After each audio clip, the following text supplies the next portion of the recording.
Welcome to the Remote Work Podcast, where we explore the evolving landscape of workplace flexibility and employee experience. In today's episode, Tim Keefe, CEO of TransformCX and SDSS Global, sits down with longtime colleague Kimberly Nerpouni, Global HR Leader at JustAnswer. Together, they dive deep into one of today's most debated workplace topics, remote work versus return-to-office mandates. Kimberly shares her first-hand experience leading the remote work transformation at JustAnswer, a 700-employee global internet company that successfully transitioned from a traditional desktop-based office culture to a thriving remote-first organization. You'll hear about the 3 critical pillars that make remote work successful, why trust and culture matter more than location, and why there's no one-size-fits-all solution to the future of work. Tim and Kimberly also explore the surprising connection between employee engagement, business success, and the often overlooked reality that 70% of the global workforce remains disengaged. From quiet quitting to A-player retention, this conversation challenges conventional wisdom about what makes teams truly productive. Whether you're a leader wrestling with work-from-home policies or an employee navigating the changing workplace landscape, this episode offers practical insights from 2 seasoned professionals who've seen it all. Let's dive in.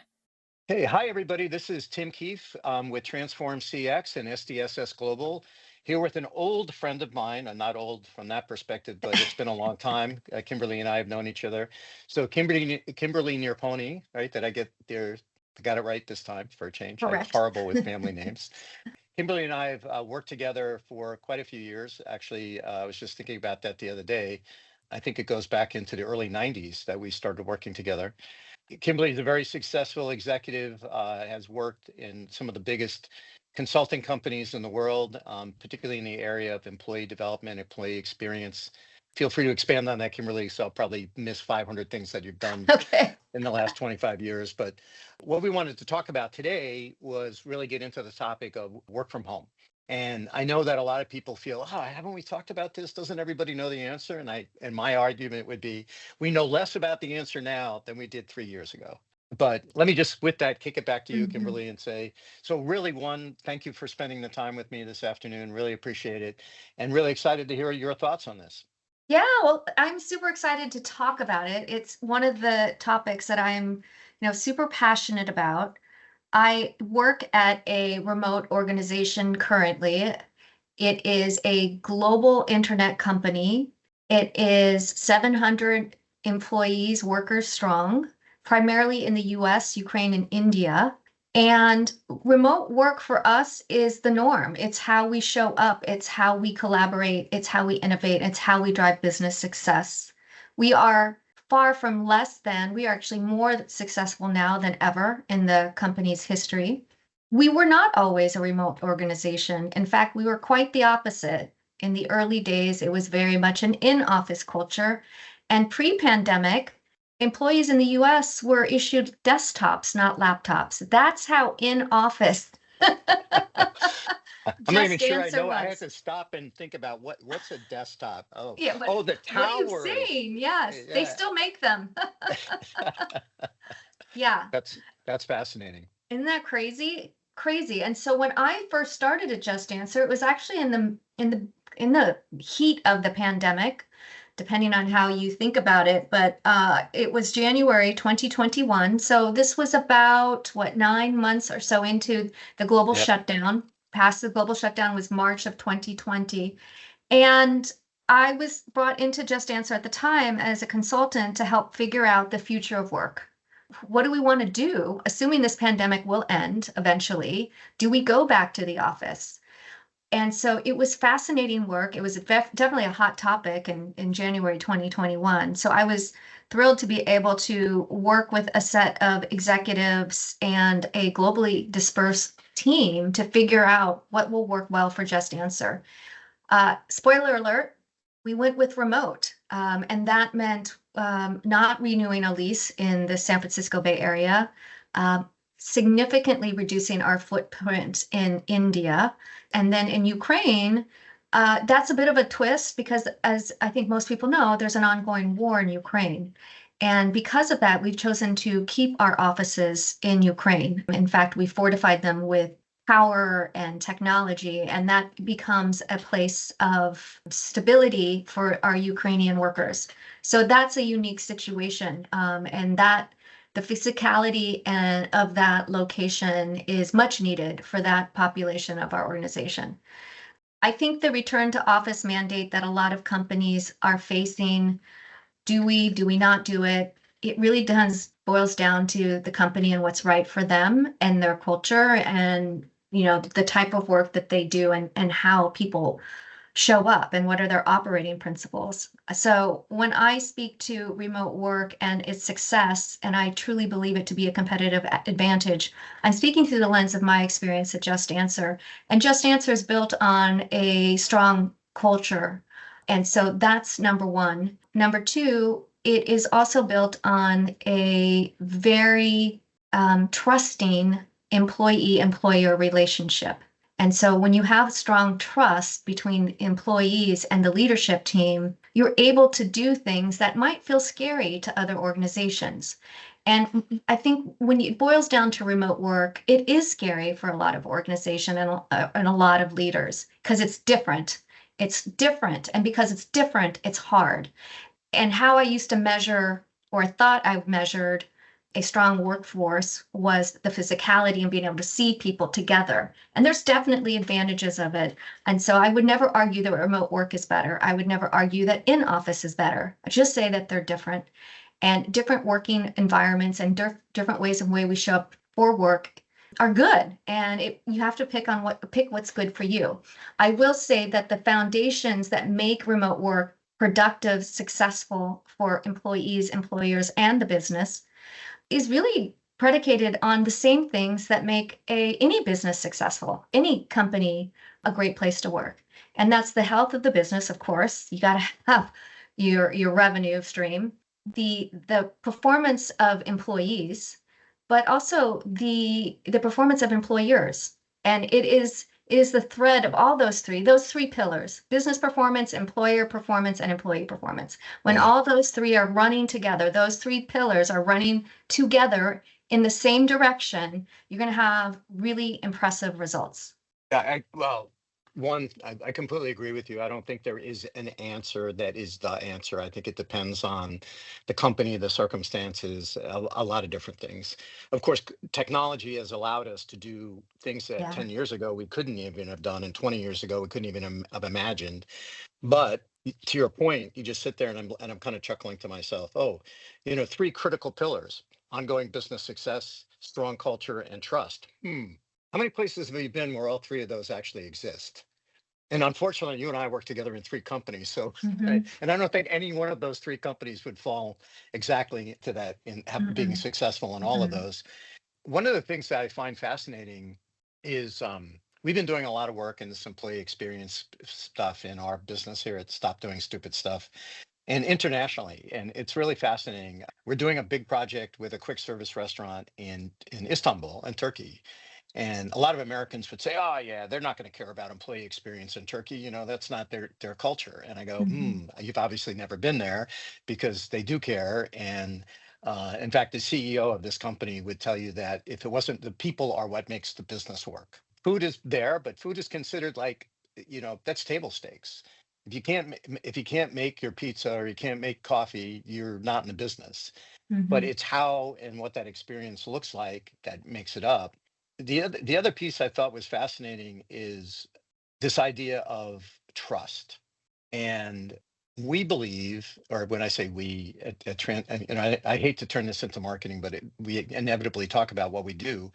But at SDSS, for the last year and a half, we've been pushing a product, or we developed a product and took to market we call BalanceWise IQ. And it's a place for employees. Think about it, it's really a modern suggestion box. But they get a set of questions. It's a weekly pulse check that uses a Gallup emotional model. The intent is to get a sense of how employees are feeling about their job, their work, their coworkers, their future within that particular company across a set of attributes. And people go, "Oh, this is a great survey," and I said, "Yeah, but it's a survey." And so what's the level of responsiveness? And more importantly, do people trust that their responses are going to be handled appropriately, or is there going to be retaliation? And even more importantly, we have another client, which I can't mention who it is, but it's in the public sector. We did a pilot with them with the same product, and they were like, we need to make it anonymous, and then we need to Mhm. turn off all these features. Like they can't be open comments, they can't be praises, they Mm, can't be this, because everybody was worried mm, that people are going to use those to complain about people or say bad things about people or whatever. And all I could think about as I heard this conversation, and this was by a very senior executive, and I'm mhm, just thinking, what a dysfunctional, broken mhm. organization. If Yeah. you are so terrified of what your employees might say that you're afraid to ask, Yes, that and that's scary. and and what they also like, they'll also say, oh, we do an annual survey, we know everything's perfect, 90% of our employees are either satisfied or very satisfied working here. And I go, really? So what was the response rate on that survey? Oh, Yes. 17%, which is Yes. 5% better than last year, so we're doing good. And you go, okay, I think there's a check, there's somebody needs to go have a drink someplace in the middle of that, because you're assuming a way too much. Yeah. And what I think you're getting at, and I like, is that you have to get down to the individual and almost say, okay, so Tim, what is it you're doing? And in your role, where are you going to be the most productive to deliver on the business objectives you're responsible for, but also your contribution to the organization as a whole? Mhm, And I think there was an interesting corollary. We worked with a large rental car company. Again, I can't say what it was, but there aren't that many, but very large rental car company right at the beginning of the pandemic. And they were like, okay, we're all going back to the office, everybody, mhm. headquarters, everybody. And people were like, well, us headquarters people, we could just do our jobs from home. But and I respect the CEO, because what he said was, that may be true for those of us who have the luxury of sitting here in Parsippany, New Jersey at the headquarters, Mhm, that we can work from home 15 minutes away and drive, and get our work done. But what about all of our employees that handle the front desk, that park cars, that wash cars, that mhm, prep cars, that do road service, that make those vehicles available to our customers? They don't have the choice. They have to mhm, go in. So if they have to go in, we're all going in. mhm, And that, I think, falls mhm, back into your culture comment, which mhm, is, if people feel we're all on the same journey, we're all with the same goals and objectives, and we're all pulling together, to your point earlier, like we're pulling in the same direction, this is going to be really powerful. And I think a lot of companies lose sight of that, and they lose sight mhm. of the power of a promise. Again, we saw, unfortunately, the last couple of years here in the Bay Area, San Francisco, a lot of huge companies that used to use terms like family when Mhm, they talked about their employees, and then they go and lay 40% of the company off. mhm. And you kind of go, but how did you get so far out of whack that you had to lay off 40% of your company? Oh, Yeah. well, we made projections during the pandemic that we drew a big straight line. And I'm going, so where'd you get your MBA from again? Because I think you might want to take it back. But but the other thing too was, just, you heard this, some of the tech companies were deliberately hiring to prevent talent from going to their competitors. And so anyway, you had all this bad behavior, but then it turns around, it turns out like, oh, wait a minute, there isn't a culture of trust. There isn't a culture of we're pulling in the same direction. Mhm, And it gets to be, you don't care about us, we're just numbers. And mhm, when employees start to feel like that, then we have these great terms, which I laugh about, mhm, called quiet quitting. We used to call it retired in place when you and I worked in the mhm, phone company 30 years mhm, ago. mhm, And, it's the people who do the bare minimum so that they don't get fired. And as a result, you end up with, and I'm sure you've seen this report, every year Gallup does a employee engagement report worldwide. It's a mhm, fascinating report if you ever get a chance to read it, but mhm, it's available, it's free. I'll send you a link to it. But one of the things that this year, for 2024, the average level of employee engagement globally was less than 30%. That meant 70% on average of your labor bill that you're mhm, paying out in salaries and benefits and everything else is not being used effectively. mhm, Oh my God, that's like a mhm, huge problem. And then when you talk to companies about it, they pretty much give you, yeah, that's an HR problem, mhm. or we don't know how we're really going to solve that, or it's just the way it is. Yeah. Or you talk to companies that are like big contact center companies, or this quick service restaurant company, where their average annual turnover is 146%. Oh my gosh, that's insane. Well, in the contact center industries, if you were to talk to some of the, companies, whether they're captive call centers or companies that do business process outsourcing, you'll hear numbers close to 100% on average annual turnover on a regular basis. Hmm. And the reason for that is they tend to be minimum wage. They tend to Yeah. have lots of opportunities to go elsewhere. Yeah. And many of these companies treat their employees as minimum wage, fungible Expendable. resources. Mm-hmm. You're expendable. There's always five more people that can take your job. Well, there really Mm-hmm. aren't five more people that can take your job. And you're losing your tenure, you're losing your experience, and all the rest of that kind of stuff. So I believe, and I've taken it forward into our business, that employee experience, employee engagement is an absolute critical necessity to business success. Even if you start replacing all your employees with AI, which by the way hasn't worked out the way everybody thought it was going to work out, AI is just a tool. It can be a great tool to enable people to do more, to be more effective, to get more done, but it's still a tool. And we also have the fact that we have customers, and customers, whether we like it or not, customers respond to people. Mm-hmm. And even when the transactions are very automated, there's still that moment in time where either I need some help or I need an explanation, Yeah. and we still want to go to a human being. Mm-hmm. And when I get to somebody who cares, who's knowledgeable, and is stopping and listening to me and has good EQ to match to their IQ, oh my Mm-hmm. God, that's like an event changing thing. And that's what Mm-hmm. drives those moments of truth that we've been talking about for 35 years, which is, Mm-hmm. whether I stay in a hotel or I go to a restaurant or I buy a product in a store, there's always a moment that makes or breaks that event. Mm-hmm. And sometimes it comes from a completely unexpected direction. I did a short podcast a couple of years ago because I happened to be in New York, and I was staying in a hotel, and there were some problems with the room, and it could have been catastrophic, but the engineer came up and we had a great conversation and explained to me why things are the way they are. And he started bringing stuff up out of his office to fill in the gaps. Now, Yeah. this is an engineer. This is not a front desk person. This is not the people who are normally Yeah. interacting with guests as part of their job. But he did an amazing job. And this is the person who now to me represents that brand in my head, is that experience. Yeah. So I think what I like about this conversation, Kimberly, and but I bring it to a close here, is we agree with you. I think work from home or work from office is not one or the other. It is what works. And it works for the organization, it works for the culture of the organization, but it has to work for the individual as well. And mandate one way or the other, uh, mandates are important. Yeah. But if it doesn't work for you, what's going to happen is you have to be prepared that, hey, maybe I need to look at other opportunities, because That's if you're right. going to sit there and be happy and unhappy and miserable, Yeah. I would strongly recommend don't do that.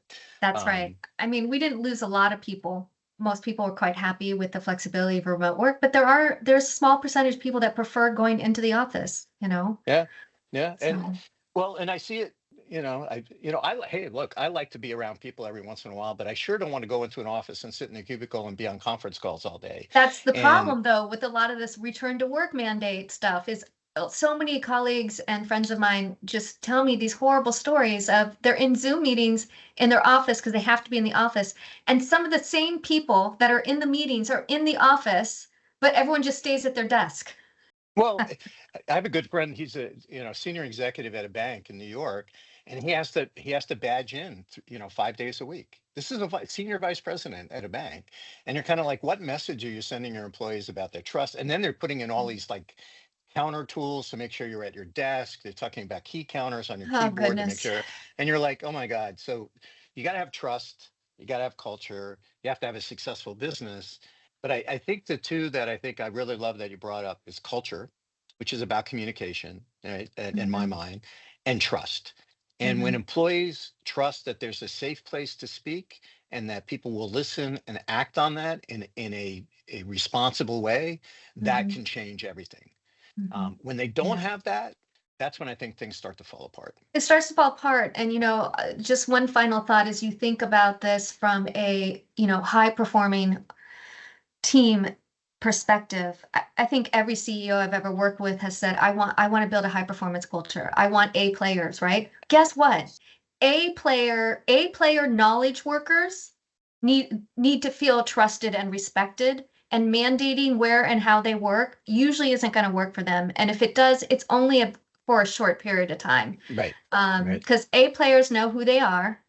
And they're highly marketable. And yes, they're the first ones to leave when when Mhm. things start to go sideways. Yes. Absolutely. And that's what, I tell companies, and look, I've lived through many waves of this stuff, and you watch companies go, oh, we're going to do a layoff, right, because of whatever economic change, and you kind of go, okay, but recognize that you've just burned the trust of the next generation of people who would come and work here, because they know Mhm. this could happen to them. Or the Mhm. minute you announce a layoff, what happens? All your qualified people, they're gone. They're the first ones out the door because they're immediately hireable. And who are you left with? You're left with the people who don't have options, who don't have networks, who don't have the skill set. So your employee engagement plummets. Sure, you got your cost savings back, but now Mhm.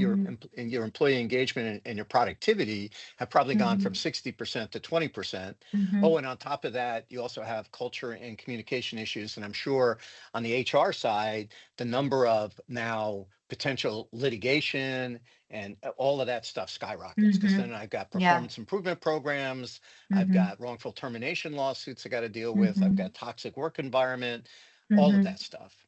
And so I think for us, well, first off, I want to say thank you for doing this. I really appreciate your point of view, and I think you bring a level of expertise on this that not everybody has. I really thank you also for, even though we didn't brief ahead of time, but you really landed on those key No. points that we think are absolutely critical about culture and trust. So thank you for that. And with that, maybe we can announce here on the call that we're starting a new series of podcasts that are specifically focused on AI and human resources work.